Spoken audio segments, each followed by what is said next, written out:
However, Murray also noted that Monroe took long baths when preparing for special occasions, sometimes spending hours soaking in perfumed water.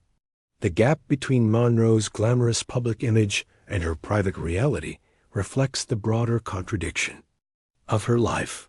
A woman who projected confidence and sensuality while privately battling insecurity and depression. Her hygiene habits, like much else in her life, existed in the shadow between the goddess the public worshipped and the troubled human being she actually was. When watching Monroe's glowing performances, particularly her famous Happy Birthday, Mr. President appearance, where witnesses noted she seemed to be wearing an ocean of Chanel No. 5, viewers are seeing both the carefully constructed icon and hints of the complicated, sometimes struggling woman beneath the perfume cloud. No. 7, Charlie Chaplin. The hygiene habits that didn't match the little tramp. Despite playing a messy character on screen, this comedy legend had surprising personal habits that shocked his romantic partners, including one practice that would be considered extremely unusual, even today. Charlie Chaplin, the genius behind the beloved little tramp character, had an unexpected approach to personal hygiene that contrasted sharply with his on-screen persona. While the tramp appeared unkempt and down on his luck, Chaplin himself was known for being extraordinarily concerned with cleanliness, but in ways that many found bizarre. According to multiple people who wrote about his life, including David Robinson and Chaplin, his life in art, Chaplin had an obsessive bathing routine that could seem extreme even by modern standards. He reportedly took up to 4 hot baths daily and would sometimes spend hours soaking. This practice was so well known that custom bathrooms were installed in his homes and even in his studio dressing rooms. However, Chaplin's cleanliness obsession had an unusual counterpoint. According to accounts from several of his wives and companions, including Lita Gray and Louise Brooks, Chaplin refused to use soap on his body, believing it damaged the skin. Instead, he would soak in extremely hot water and then have himself thoroughly scrubbed with brushes and rough towels until his skin was red and raw. The result of this soapless routine, according to actress Marion Davies, was that Charlie always had a distinct smell, not unpleasant exactly, but distinctive like wet dog and vinegar. Lita Gray was less charitable in her book, claiming that despite his frequent bathing, Chaplin always smelled vaguely rotten, especially in warm weather. What makes Chaplin's hygiene practices particularly interesting is how they reflect his poverty-stricken childhood in Victorian London. Where regular bathing was a luxury, he rarely experienced his extreme bathing routine as an adult seems to represent both a rejection of his impoverished past and an inability to fully embrace modern hygiene practices like soap, creating a curious in-between state that paralleled the tragic comic nature of his most famous character. Chaplin's personal physician, Dr. Cecil Reynolds, later revealed that he had repeatedly tried to convince the actor to use antibacterial soap, especially as he aged and his natural body odor intensified. According to Reynolds, Chaplin stubbornly refused, insisting that water has been cleaning humans for thousands of years before chemical companies started making money from soap. When watching Chaplin's physical comedy, particularly scenes where the tramp attempts to maintain dignity despite his circumstances, viewers might appreciate the irony that the actor himself maintained equally complicated and somewhat contradictory standards of personal care throughout his life. Number 8. Mae West, the sex symbol with a surprising phobia. This legendary sex symbol's fear of water led to an unusual perfume solution that became her trademark, but sometimes overwhelmed her co-stars during intimate scenes. Mae West, the provocative star known for her sexual innuendos and curvy figure, projected an image of glamorous sensuality well into her later years. What fans didn't realize was that behind her confident facade lurked a serious hydrophobia, fear of water that significantly impacted her bathing habits. According to several people who wrote about her life, including Jill Watts in Mae West, an icon in black and white, West had developed a fear of water after nearly drowning as a child. This phobia showed up as extreme reluctance to shower or bathe regularly. Instead, West relied on what she called dry cleaning using alcohol, cologne, and powders to mask body odor. West's solution to this challenge was to cover herself in her signature perfume, a custom blended floral scent heavy on jasmine and tuberose. She applied it so heavily that, according to numerous accounts from studio workers, you could literally smell May coming around the corner before you saw HERWC Fields, her co-star in My Little Chickadee, reportedly complained to directors that filming close scenes with West was like being trapped in a perfume factory explosion. However, ever the professional, West was aware of her situation and insisted on filming intimate scenes early in the day, before the hot lights and heavy costumes could make any odor issues worse. What's particularly fascinating about West's case is that she incorporated her heavy perfume use into her famous persona. The cloud of fragrance that surrounded her became part of her mystique, an extension of the overtly sexual character she portrayed. As West herself reportedly quipped, "It ain't the men in my life, honey, it's the perfume on my body." Costume. Designer Edith Head recalled in her book that West's gowns required special cleaning procedures because they were so saturated with perfume that conventional cleaning would just mix the scents. According to Head, a special ventilation system was installed in West's dressing room at Paramount to deal with the overwhelming fragrance. Despite these accommodations, West's perfume cloud supposedly caused practical problems on set. Director Henry Hathaway claimed that during filming of Every Day's a Holiday, light meters would sometimes give false readings because the density of perfume in the air around West actually affected the light diffusion, though this claim may be made up. When watching West's seductive performances, particularly her famous invitation to come up and see me sometime, viewers might consider that the character's overwhelming sensuality extended beyond the visual to create a multi-sensory experience for those in her presence, though perhaps not always in the way she intended. Number 9. John Barrymore. The Great Profile's not-so-great personal habits. Known as the Great Profile, this legendary actor's declining hygiene tracked with his increasing alcoholism, creating challenges that film crews solved with increasingly desperate measures. John Barrymore, member of America's most distinguished acting family and star of classics like Grand Hotel and Dinner at 8, was renowned for his striking good looks and remarkable talent. However, as his alcoholism progressed, his once meticulous grooming deteriorated dramatically. According to multiple accounts, including those collected in Gene Fowler's biography, Goodnight, Sweet Prince, the young Barrymore was fastidious about his appearance. However, by the 1930s, as his drinking increased, his hygiene standards declined precipitously. Director George Cukor reportedly complained that by the time of Dinner at 8, Barrymore often arrived on set in the same clothes he'd been wearing for days, reeking of alcohol and worse. What makes Barrymore's case particularly tragic is how directly his hygiene issues correlated with his professional decline. Actress Myrna Loy, who worked with him on Topaz, noted the stark contrast between the elegant Barrymore of the 1920s and the disheveled figure she encountered.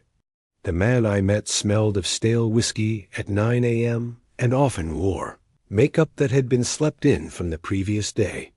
The most extreme accounts come from the set of Romeo and Juliet, 1936, where director George Cukor supposedly assigned a production assistant whose sole job was to ensure Barrymore bathed before filming scenes with young Norma Shearer.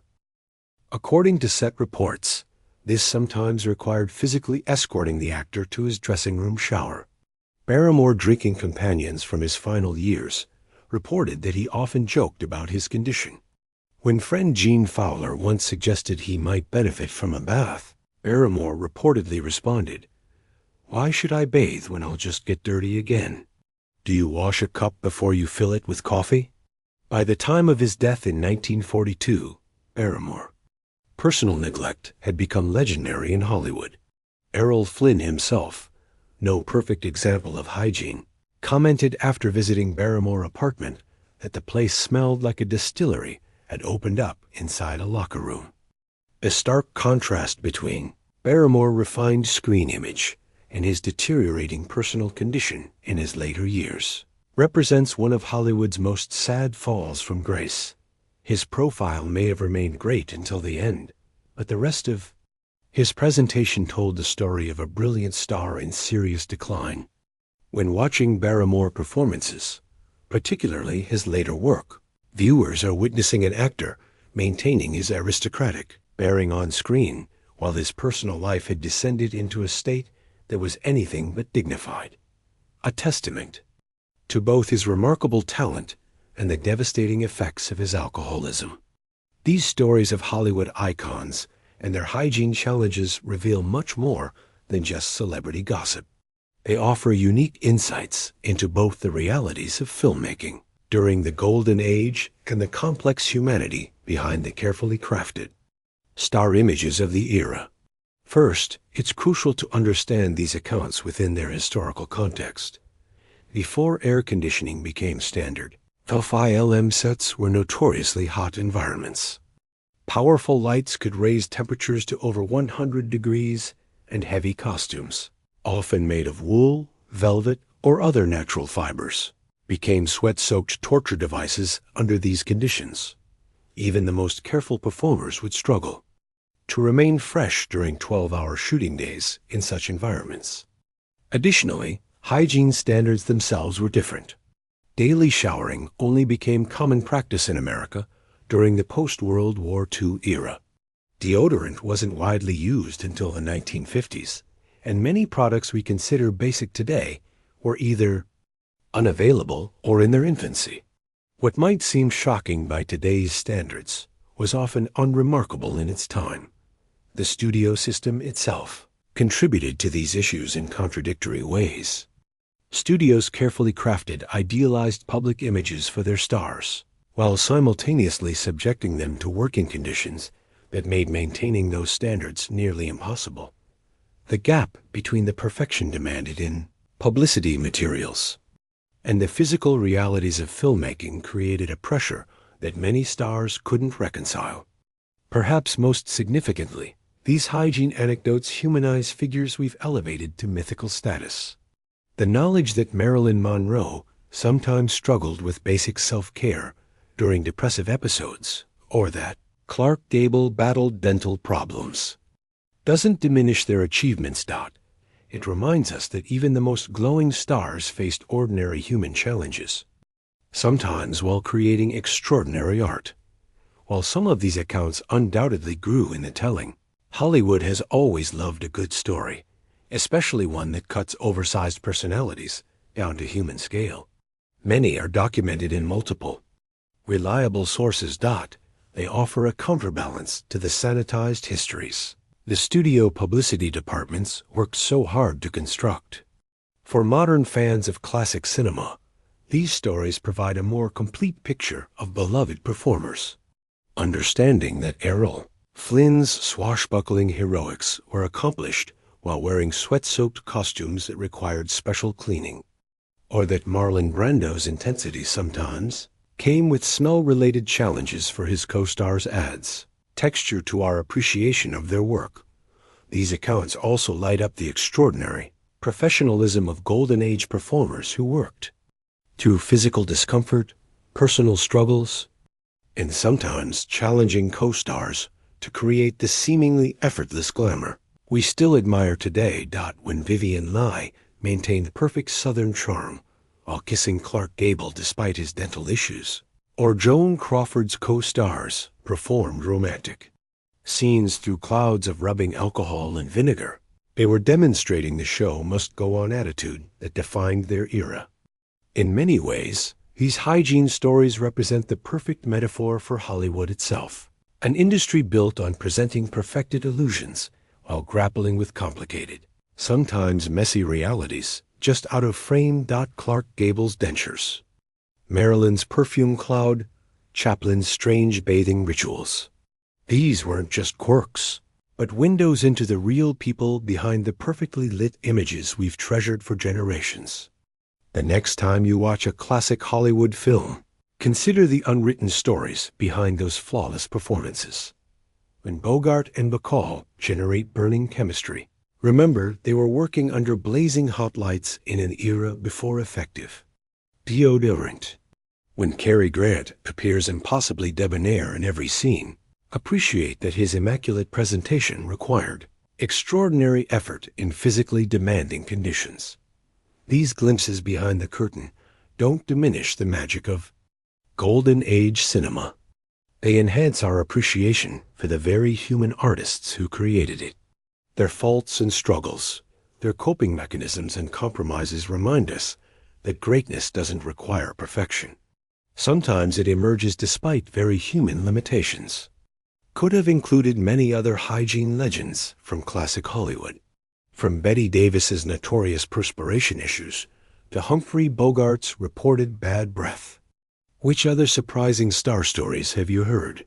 Drop a comment below to share the classic Hollywood revelations that most surprised you, or the stars whose human struggles make you appreciate their work even more.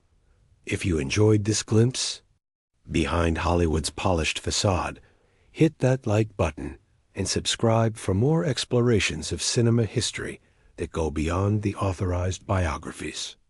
Until next time, remember that even in the dream factory, reality sometimes had a way of making its presence and occasionally its scent known. Old Hollywood stars who smelled really bad. The fancy clothes and perfect hair and makeup of old Hollywood still amazes us today. The pretty dresses, the perfect suits, the flawless makeup and hair. But behind all this perfect look was a surprising truth that never made it into fan magazines. Some of the most loved movie stars had bad reputations for being clean that would shock people today. Before we talk more, let's remember something important. How clean people were in the 1920s through 1950s was very different from today. Taking a shower every day wasn't normal yet. Deodorant was still becoming popular, and filming movies often happened in really hot places without modern air conditioning. The stars we're going to talk about weren't really weird for their time. They just became famous enough that their habits became legendary stories. What you're about to learn isn't just scandalous gossip, though there's lots of that. These stories show the very human side of famous people we think of as perfect. From tooth problems that hurt stars before modern dentists to the hard reality of wearing costumes before we had synthetic fabrics and air conditioning. These stories show us the less pretty parts of old Hollywood. Some of these stories come from real accounts in books and interviews, while others were rumors that spread among film crews and other stars. We'll tell you which is which, but all of them challenge our clean vision of the past and remind us that even the most dazzling stars were just human at the end of the day. So, get ready for a trip into the less sweet-smelling side of Hollywood history as we look at 32 old Hollywood celebrities whose personal smells became almost as famous as their acting. Number 1. Clark Gable, the king of Hollywood's royal secret. Did you know that Hollywood's most famous leading man made actresses hate kissing scenes? The truth behind his legendary bad breath changed one of movie history's most famous moments. Clark Gable, the handsome star known as the King of Hollywood, captured audiences in classics like Gone with the Wind and It Happened One Night. His charming smile and manly appeal made him one of the biggest heartthrobs of his time. But behind that famous smile was a problem that tortured his co-stars: really bad breath and poor tooth health. Gable's tooth problems came from a real medical condition, making this maybe the best documented case on our list. By his early 30s, Gable had really bad gum disease, tooth problems, and decay that finally forced him to get fake teeth. According to many people who wrote about his life, including Warren G. Harris, Gable's 1933 dental work required pulling out almost all his teeth and caused him terrible pain. The most famous story comes from Vivien Leigh during the filming of Gone with the Wind. In interviews years later, she said that filming their kissing scenes was hard because of Gable's breath, which she nicely described as not very fresh. Film historian David Olnick wrote that Leigh would brace herself before romantic scenes with a look of determination. What many fans don't know is that Gable's tooth problems directly affected one of movie history's most memorable moments. Carol Lombard, who later became Gable's wife, reportedly joked that kissing him was like taking a trip to the stockyards. This reputation apparently influenced Scarlett O'Hara's famous line after Rhett Butler kisses her in Gone with the Wind when she says, "You need a shave." According to film historian Algene Harmitz, this line was added partly to explain why Leigh might look uncomfortable during their kisses. Gable was apparently sensitive about his tooth problems and became very careful about mouth hygiene in later years. His close friend Roscoe Case said that Gable carried mouthwash everywhere and would often excuse himself to use it before scenes with female co-stars, which many people appreciated. When watching Gable's romantic scenes now, especially in Gone with the Wind, viewers are seeing not just great acting, but a performer working through a real physical challenge that required a lot of professionalism from both him and his co-stars. Number 2. Errol Flynn, the swashbuckler with a sweaty reputation. The next star's legendary body odor matched his equally legendary off-screen adventures, creating problems so bad that costume departments made special rules just for him. Errol Flynn, the dashing star of adventure films like Captain Blood and The Adventures of Robin Hood, was the perfect swashbuckling hero on screen. Off-screen, however, Flynn's heavy drinking, intense physical activity, and apparent hate of regular bathing created what several co-stars politely described as a distinctive personal smell. Flynn's hygiene problems are well documented in many books from co-stars and studio employees. Actress Olivia de Havilland, who appeared in 8 films with Flynn, politely noted in interviews that Errol enjoyed life's pleasures intensely, sometimes at the expense of certain courtesies. More bluntly, David Nahn wrote in his book, The Moons, a balloon, that Flynn could smell worse than a skunk when he was in the middle of one of his legendary drinking binges. According to Warner Brothers costume department records and accounts from designers like Ori Kelly, special procedures were made specifically for Flynn's costumes. His wardrobe reportedly needed daily cleaning rather than the standard weekly cleaning given to other actors' outfits. Additionally, Flynn's costumes were often made with absorbent inner layers that could be replaced between scenes during especially hot filming days. The most famous account comes from Betty Davis, who worked with Flynn in the private lives of Elizabeth and Essex.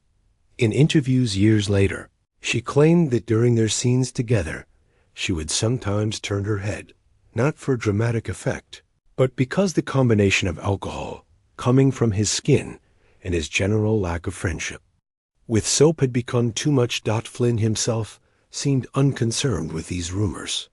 When supposedly confronted about his hygiene by director Michael Curtis during filming of The Charge of the Light Brigade, Flynn reportedly responded, "I don't call it body odor, I call it sex appeal." This careless attitude added to his wild reputation both on and off screen. What makes Flynn's case particularly interesting is how his devil-may-care attitude toward personal hygiene became almost inseparable from his wild living public image. His famous quote, "My problem lies in reconciling my gross habits with my net income," seemed to acknowledge and even embrace his reputation for excess in all areas of life. When watching Flynn's energetic sword fights and stunts today, viewers might consider that the sweat visible on screen was likely not just a result of the action scene, but a genuine aspect of his daily presentation that co-stars had to deal with throughout filming. Number 3. Joan Crawford, the cleanliness obsession that backfired. Here's a twist you won't expect. This star was actually obsessed with cleanliness, but her excessive use of a particular hygiene product created an entirely different problem. Joan Crawford, known for her intense performances in films like Mildred Pierce and Whatever Happened to Baby Jane, was legendary for her cleanliness obsession. Unlike most entries on our list, Crawford was ridiculously clean, perhaps too clean. According to multiple people who wrote about her life, including Donald Spoto in Possessed, The Life of Joan Crawford, she was known to scrub her hands until they were raw and would clean her home like a crazy person. What makes Crawford's inclusion on this list ironic is that her excessive hygiene routine supposedly created its own distinctive odor problem. According to several co-stars, including Jack Palance and Betty Hutton, Crawford used rubbing alcohol as a daily underarm deodorant, an overall disinfectant. This practice, combined with her habit of using strong vinegar rinses in her hair, created what Hutton once described as a chemical cloud that announced her arrival before you saw her. Crawford's mommy dearest daughter, Christina Crawford, wrote in her controversial book that her mother would cover herself with rubbing alcohol every morning all over her body out of fear of germs and body odor.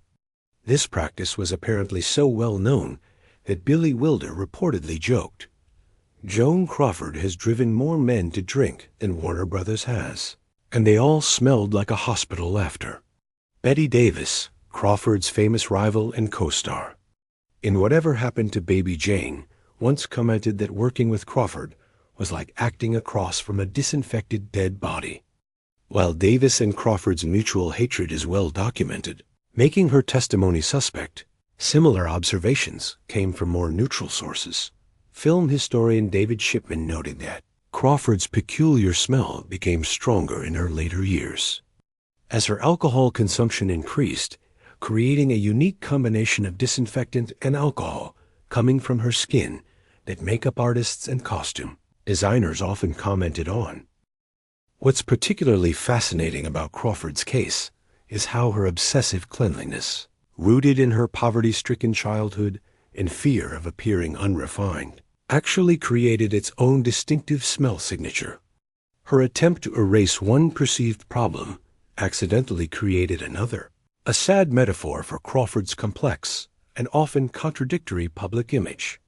When watching Crawford's intense performances, particularly in her later films, viewers might consider the interesting contradiction of an actress simultaneously obsessed with cleanliness, yet surrounded by a chemical smell that many found more overwhelming than natural body odor would have been. We've uncovered some surprising hygiene secrets of Hollywood royalty, but the stories are about to get even more bizarre. From stars who refused to bathe for method acting purposes to those whose personal habits were so notorious they changed industry practices. The next batch of celebrities proves that fame and fortune didn't always guarantee good personal hygiene. In fact, for some stars, their distinctive smells became almost as much a part of their mystique as their on-screen performances. Number 4. Marlon Brando. Method acting taken too far. This next actor's commitment to realism sometimes meant refusing to bathe for weeks, creating working conditions so challenging that one famous director had to invent a new filming technique. Just to cope, Marlon Brando changed acting with his natural performances in films like A Streetcar Named Desire and On the Waterfront. His commitment to being authentic sometimes extended to his personal hygiene or deliberate lack of it when he felt it served the character. During filming of The Men, 1950, where Brando played a paralyzed war veteran, he reportedly lived in a veterans hospital for a month and refused to shower regularly to better understand his character's limitations. Director Fred Zinman later commented that by the end of filming, crew members will draw straws to see who had to work closely with Marlon that day. But it was during Mutiny on the Bounty 1962 that Brando's hygiene issues became Hollywood legend. Multiple production numbers, including director Louis Milestone, documented that Brando would often wear the same costume for days in the tropical Tahitian heat without allowing it to be cleaned, insisting this helped him capture the authentic experience of 18th century sailors. Co-star Trevor Howard reportedly complained to producers that filming close scenes with Brando had become unbearable, and at one point refused to work until Brando agreed to basic hygiene measures. This standoff supposedly delayed production by 3 days and contributed to the film's massive budget problems. According to cinematographer Robert Curtis, certain scenes had to be reframed to allow greater distance between Brando and other actors. An early example of what would later be known as split-screen techniques, where actors appearing to be in conversation were actually filmed separately. Francis Ford Coppola, who directed Brando in The Godfather and Apocalypse Now, later recalled that Brando's personal smell on set was part of his presence, intimidating, animal-like, and unmistakably Brando. During Apocalypse Now, Brando reportedly arrived on set significantly overweight and often sweating heavily in the Philippine heat, creating additional challenges for the already troubled production. Actress Rita Moreno, who had a relationship with Brando, offered perhaps the most charitable explanation in her book, suggesting that Marlon believed excessive cleanliness removed essential oils from the skin and natural human scents that he considered part of his animal magnetism. Whether artistic choice or personal preference, Brando's approach to hygiene became inseparable from discussions of his method acting technique, both representing a rejection of Hollywood fakeness in favor of sometimes uncomfortable realism. When watching Brando's intensely physical performances, viewers might consider that some of the gut-level quality that made his acting revolutionary came from a commitment to naturalism that extended beyond emotional authenticity to embrace the full sensory reality of his characters for better or worse. Number 5. Orson Welles, the genius whose appetites overwhelmed him. This legendary director's enormous appetite extended beyond food to cigars and alcohol, creating a potent smell cocktail that some co-stars found completely overwhelming during his later years. Orson Welles, the brilliant mind behind Citizen Kane and numerous other classics, struggled with his weight and various appetites throughout his career. In his later years, these struggles showed up as hygiene issues that became increasingly difficult for colleagues to ignore. According to multiple people who wrote about his life, including Simon Callow in Orson Welles' The Road to Xanadu, Welles often wore the same clothes for days, particularly as he grew older and heavier, making changing outfits more challenging. His constant smoking, sometimes up to 20 cigars daily, filled both his clothing and his person with a powerful tobacco odor that got into everything around him. Actress Marlene Dietrich, who worked with Welles on Touch of Evil, later commented that his presence was overwhelming in every sense of the word. She noted that his genius, his voice, his size, and yes, his smell, all were larger than life. According to Dietrich's daughter, Maria Reva, her mother would air out her costumes after scenes with Welles and kept a separate perfume she used only on days filming with him. Perhaps the most famous account comes from actress Geraldine Fitzgerald, who described a meeting with Welles in the 1970s. He arrived wearing what appeared to be a tent made into a poncho. It was stained with food, sweat, tobacco, and God knows what else. The smell came before him by several feet.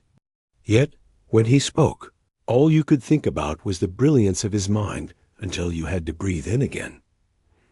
What makes Welles's case particularly sad is how his hygiene issues tracked with his career decline. In earlier years, when working within the studio system, he maintained normal standards of presentation. As he became increasingly pushed out and forced to pay for many projects himself, his personal care visibly got worse, a physical sign of his outsider status in the industry he had once revolutionized. Director Henry Jaglom, who worked with Welles in his final years, suggested in interviews that Welles's appearance and hygiene became a kind of rebellion an unwillingness to maintain the fake standards of an industry that had rejected his genius. When watching Wells's later performances or his talk show appearances from the 1970s and 80s, viewers are witnessing a complex figure whose powerful presence included both brilliant artistry and the physical reality of a man whose appetites had begun to overwhelm him. Number 6. Marilyn Monroe. A surprising secret behind the sex symbol. The next story reveals the shocking truth behind Hollywood's ultimate sex symbol, a deliberate strategy involving her famous perfume that hid a very different reality. Marilyn Monroe, perhaps the most famous sex symbol in film history, carefully created an image of perfect glamour and freshness. Yet, according to multiple biographical accounts, including those from her personal makeup artist, Alan Whitey Snyder, the private Marilyn had surprisingly irregular bathing habits and often wore the same clothes for days, especially during her periods of depression. Monroe's famous association with Chanel No. 5, she famously claimed it was all she wore to bed, served a practical purpose beyond branding. According to Snyder's accounts, published after her death, Monroe would sometimes use excessive amounts of the expensive perfume to mask body odor when she hadn't bathed. Several co-stars, including Tony Curtis from Some Like It Hot, noted that Monroe's signature scent was often overwhelming on set. What makes Monroe's case fascinating is the extreme contrast between her carefully created public image of fresh, blonde perfection and the reality of her private habits. This difference extended to her famous flying skirt scene in The 7-Year Itch, while the image suggests breezy freshness. Billy Wilder reportedly complained about the multiple takes required in the summer heat and Monroe's resulting condition. Makeup. Artist Snyder revealed in interviews that Monroe's beauty routine required hours, partly because she often arrived at makeup in less than fresh condition. He developed techniques specifically to create her trademark dewy look when working with skin that hadn't been recently washed, including applying layers of Vaseline beneath her makeup to create the illusion of freshness. Clark Gable, her co-star in The Misfits, was reportedly one of the few who never complained about Monroe's hygiene, perhaps because of his own dental issues. Instead, he was known to say, "She smells like a woman, not like a perfume counter. I'll take that any day." Monroe's housekeeper, Eunice Murray, wrote in her book that Marilyn often slept in the same sheets for weeks and would reapply perfume rather than showering.